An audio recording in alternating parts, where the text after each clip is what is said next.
大家好，我是面具人，各位观众朋友们，这几天出大事了没？哦，对，我相信你们各位一定很期待我的这个开讲记录吧。有些观众经常会质疑，转发面具人的节目就能抽取500USDT 直接转账的大奖，这个究竟是真的还是假的？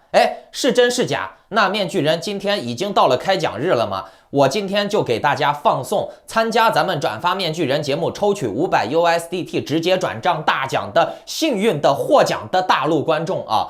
因为他是大陆的观众，所以呢，他的声音我做了特殊处理。然后呢，这个转账哈希啊，我一会儿会放在屏幕下方的留言区，你们自己每个人都可以去把这个哈希调出来去查验、去验证啊。那这个月转发面具人的节目抽取 Axie 的蛋以及500USDT 的大奖依旧。如果你想要参与抽奖，就多多转发面具人的节目截图发送到我的邮箱。如果你想增加获奖率，那你就勤快点，多转发，多发送邮件，那你的中奖率自然就高了嘛。大家好，我是来自大陆的网友，很高兴这次能做到面具人的500USDT 大奖。我看面具人的视频也看了几个月了，我今年18岁，我翻墙2-3年了。最喜欢看的就是面具人的视频，因为他的视频是有普世价值观跟独立思考，这些都是西方主体思想。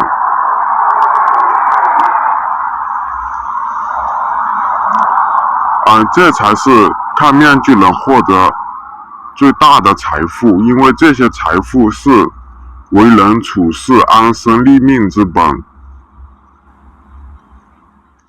那这个植物类的 Axie 蛋啊，明天或者后天咱们再开讲，因为那个人还没给我做好视频。好，咱们今天说3个事儿啊，标题你们也都看到了。我先来说一个我几乎没有在公开节目中讲过的这个面具币啊 ，Mask 币。这个币我只在会员群里面推荐过啊，当时我给的点位也比较低，我的会员们的入场日期基本上都是在11月初左右吧。以10美金、11美金左右的价位入场的，然后这个币到了前天基本上就是翻倍了。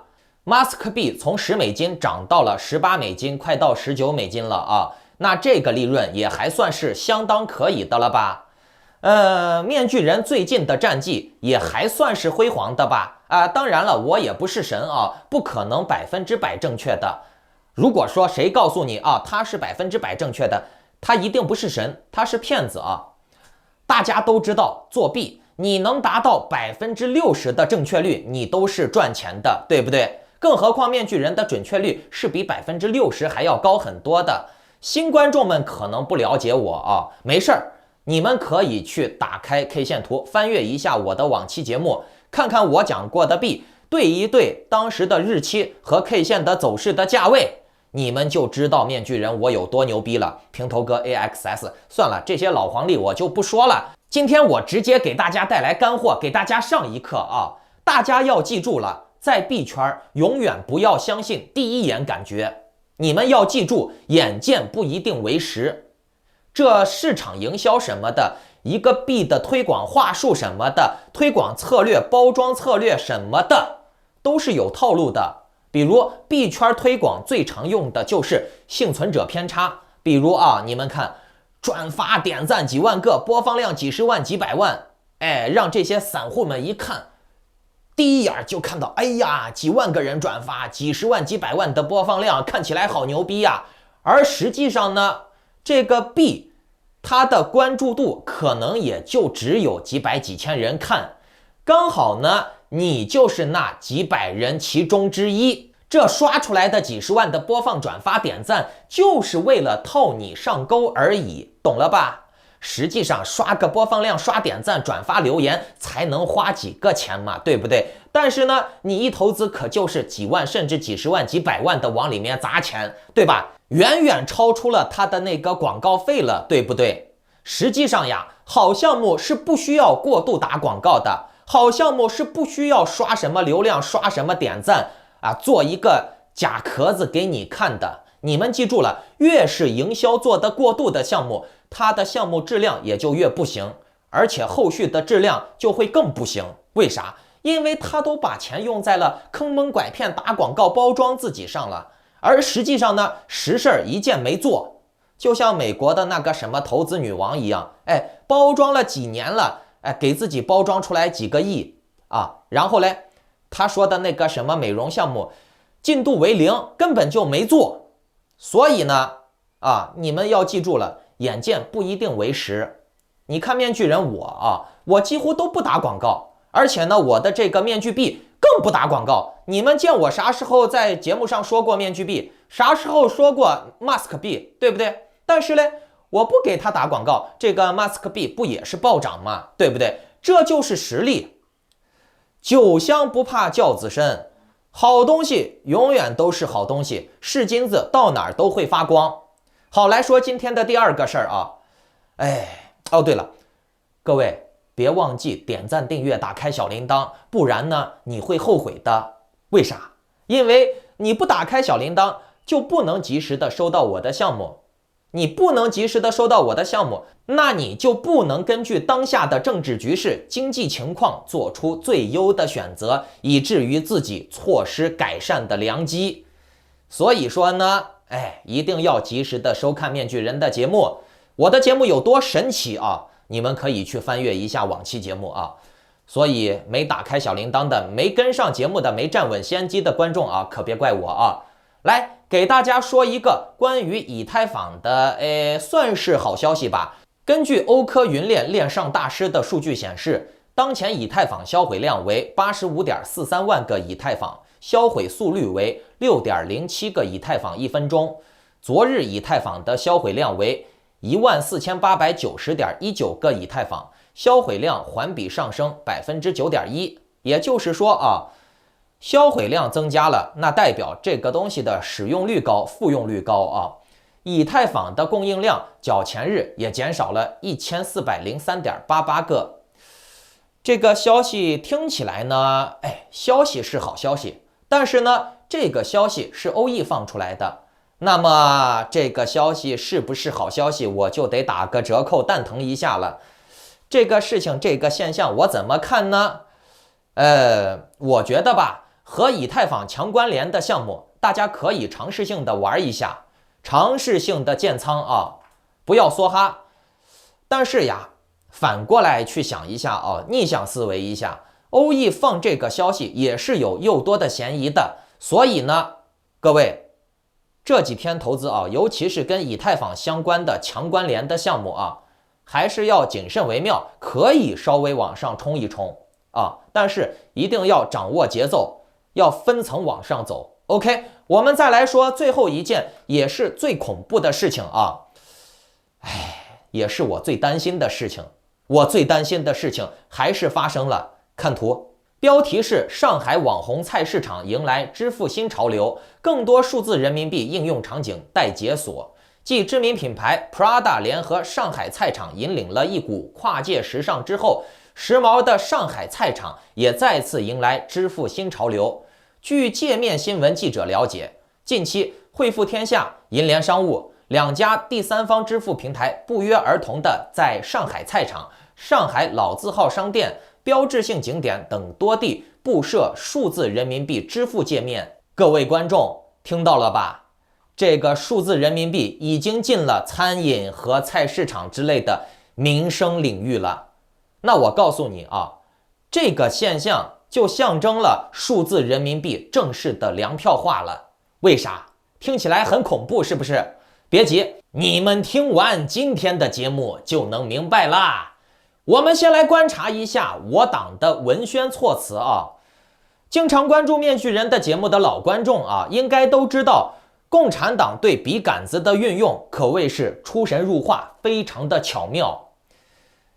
你看它这里面有一个经典的心理学应用就是你看好它把这个上海菜市场叫做上海菜场，它叫做上海菜场它不叫做上海菜市场。其实中共的文字运用非常的登峰造极，我多次说过非常的注意细节，比如说菜市场改成菜场，二胎改成二孩。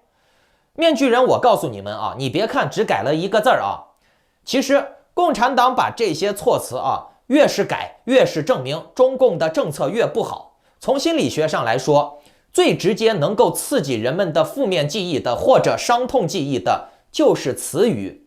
比如说我告诉你二胎，你就会想到血腥的计划生育，对不对？我告诉你数字人民币进菜市场，你立刻就会有非常大的警惕性。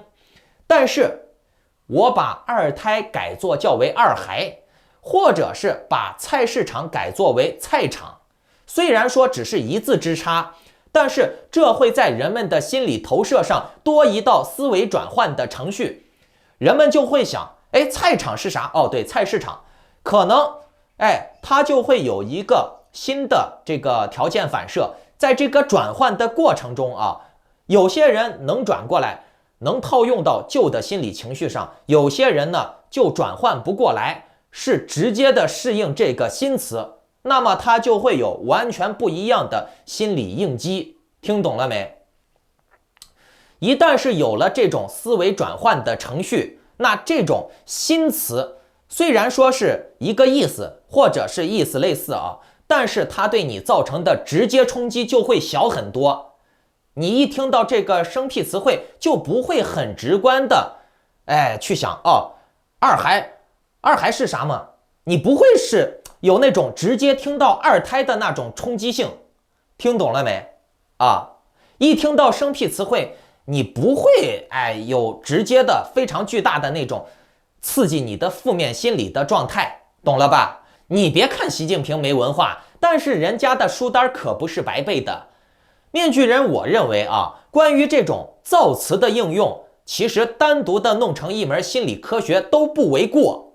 生僻的词句还能勾起人们的好奇心，因为原来没有听过，所以呢，人类这种有着天然的强大的好奇心的生物，就会对这种生僻的词语产生兴趣，记忆起来也会更快所以呢，你们看这种短句呀、口号呀，它往往都有着巨大的带节奏的能力。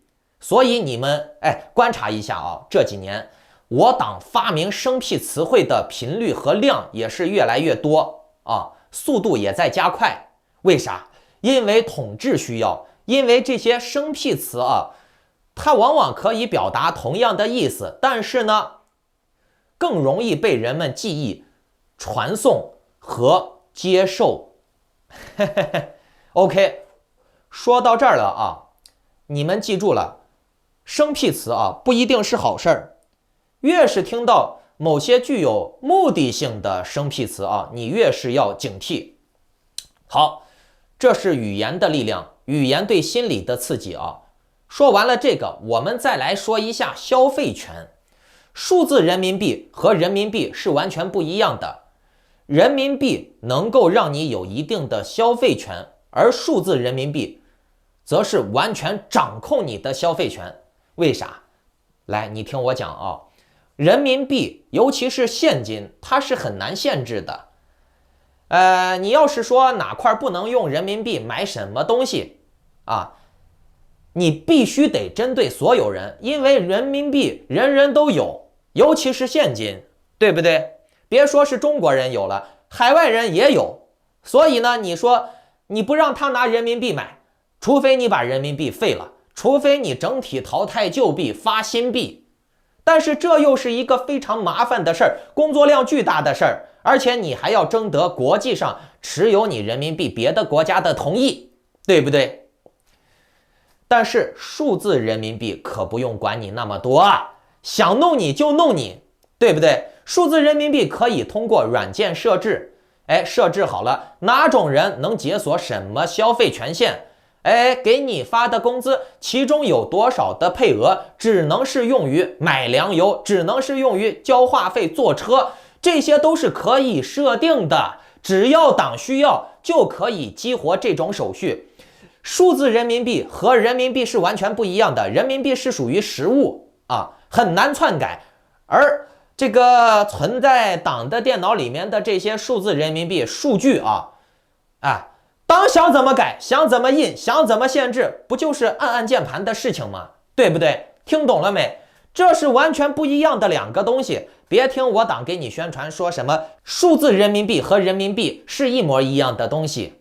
各位观众，你如果能信这句话，我只能说你傻啊。但是呢，情有可原，因为你没有看过面具人的节目啊，你可能就被欺骗了，不知道真相。但是呢，你如果从今天看了面具人的节目以后，还认为数字人民币跟人民币是一个东西的话，那我不仅要说你傻，我还要给你的傻后面再加一个逼字儿，听懂了没？各位可以把这两个字串起来念一下啊，告诉自己这个字儿是什么意思。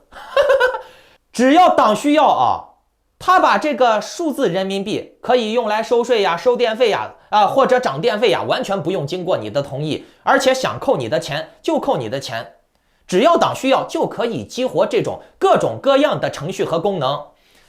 还有，我再告诉你们，刚才是不是说到了发新币其实发数字人民币就相当于发新币了，只不过这个新币是给你墙内韭菜用的。大家可以去看一看世界历史看看世界任何一个国家的历史，只要是牵扯到了发新币，一定是这个国家的经济出现问题了，无一例外。所以各位观众，数字人民币都已经进入买菜的应用了，已经进入粮油的应用了。它距离粮票有啥区别吗？就差一步了。限制你的这个工资配额，限制你的收入配额，其中有一部分，或者是有多少，或者是你的钱只能用来买什么？买粮油只能用来加油、交电话费，可怕不可怕？那你说你挣这些钱是为啥吗？你挣了钱不能按照你自己的意愿去花你活着不就是奴隶吗？奴隶是没有任何自己财产支配权的。但是我在国外国外的华人肯定是不用头疼这个事情，所以你自己接下来该走什么路，应该思考一下了吧？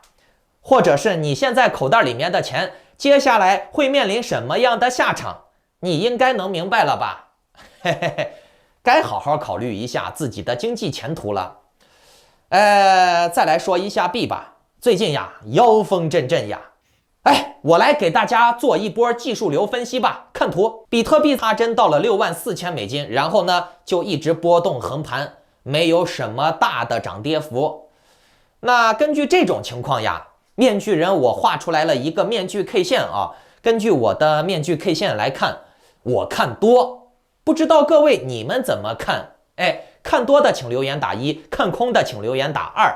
那今天我就不做其他的推荐了。有想要紧跟面具人的投资策略的，我告诉你们一个秘密提前透露一下，我月底会有大动作想要提前参与的，请下载 Line 或者 Telegram 搜索添加 ID Maskman118 办理会员入群手续。祝你好运，再见。